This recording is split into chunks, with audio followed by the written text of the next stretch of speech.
Oh, say, can you see by the dawn's early light what so proudly we hailed at the twilight's last gleaming, whose broad stripes and bright stars through the perilous fight o'er the ramparts we've watched were so gallantly streaming, and the rocket's red glare, the bombs bursting in air, gave proof through the night that our flag was still there.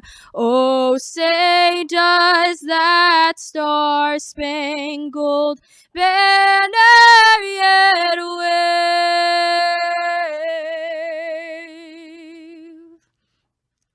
o'er the land of the free and the home of the brave?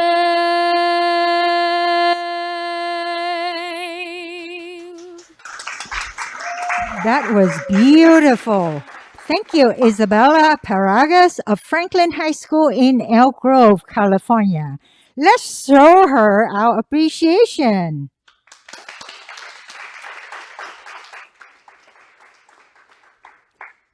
Good evening, everyone, and welcome to APAPA's first ever Future of Leadership Symposium. My name is Yen Marshall, National Executive Director of APAPA. You know, the last line of the national anthem that we just heard refers to the land of the free and the home of the brave. When I was a little Chinese girl growing up in Vietnam, I did not know this song, but this is the vision I had of America, which I still have today. After I moved here, I got to know the history and culture of my new home. I realized that we all must work hard to preserve this ideal, minority groups in particular. The founding members had a vision and their passion to design a system of government that would protect our freedom, provide safety, and ensure equal treatment under the law. As I grew into adulthood, I realized that it takes people like me and you to make it work. And in an ideal society, the people in charge should reflect the people they serve. Because we don't have that balance today, that's where APAPA comes in. Our mission is to empower Asian and Pacific Islander Americans through education, leadership, and active participation in civic and public affairs. Tonight's symposium focuses on what the new generation of leaders need to be successful in an ever-changing world. Later in the program, we are going to pay tribute to Congressman John Lewis, who was a civil rights giant. So thank you for being here. We have an exciting program ahead. And now, it is truly my pleasure to introduce a fearless leader who has courageously led our organization through a pandemic that is filled with political division and other pressing issues from racism to Asian hatred. His leadership and support have kept us all going and thriving. Ladies and gentlemen, here is the APAPA chairman, Dr. Kenneth Fong.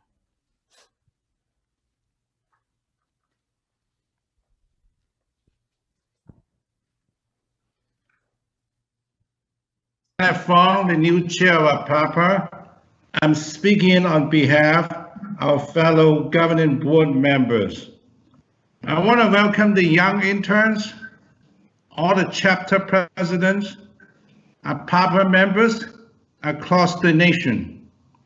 I'm honored and also delighted to welcome many of our special guests, including Governor Newsom, San Francisco Mayor London Breed, State Treasurer Fiona Ma, State Controller Betty Yee, Senator Jim Nelson, Ling Chung, Assemblyman David Chiu, and Evan Lowe.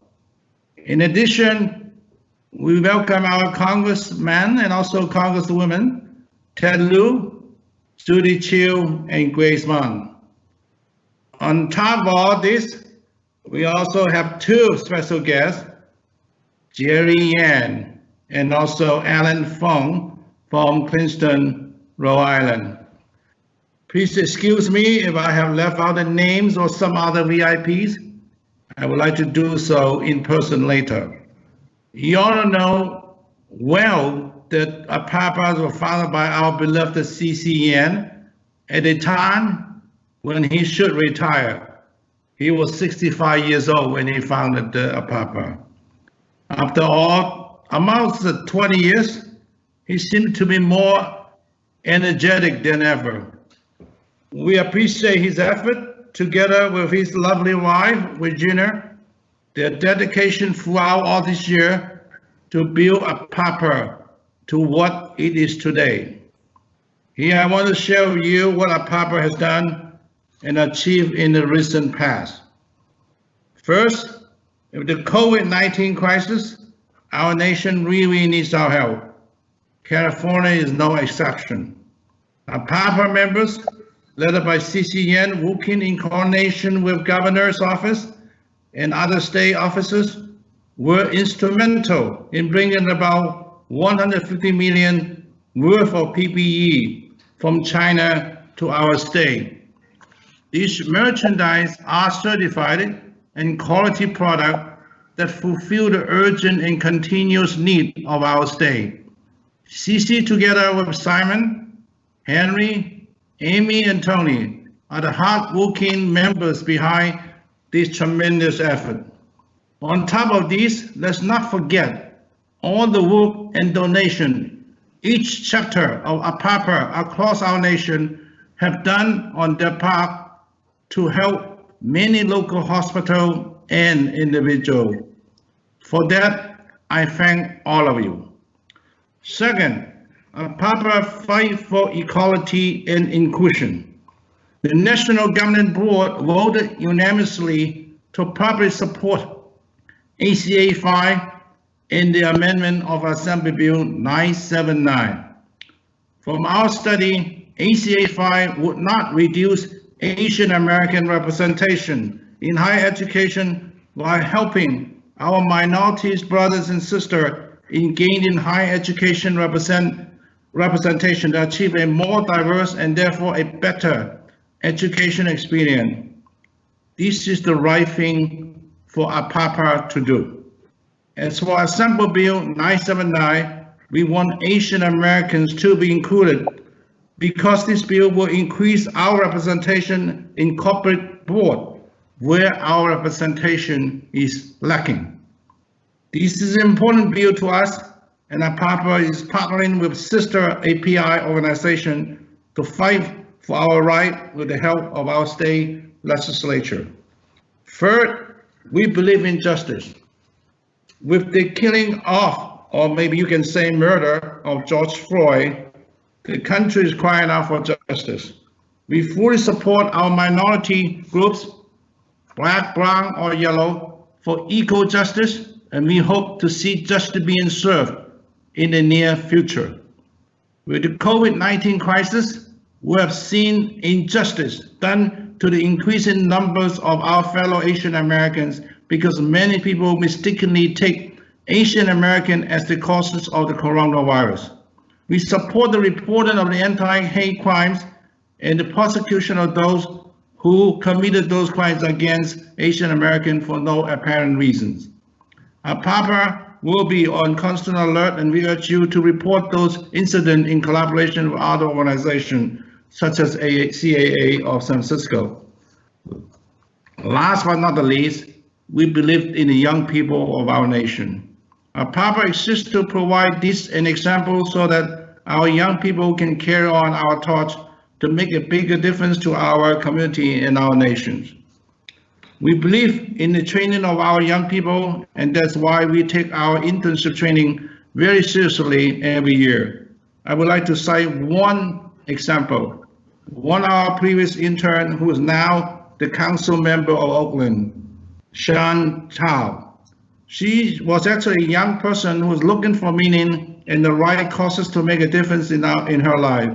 And not surprisingly, after her internship training with APAPA, she was turned into a public servant who has a keen purpose to helping the underserved immigrant and providing clean water and air to her community. She will tell her moving story to you later. These are the stories that APAPA truly represent, to serve our community with the right causes and to make a difference in our life. I thank you for the opportunity to speak to you, and have a great meeting today.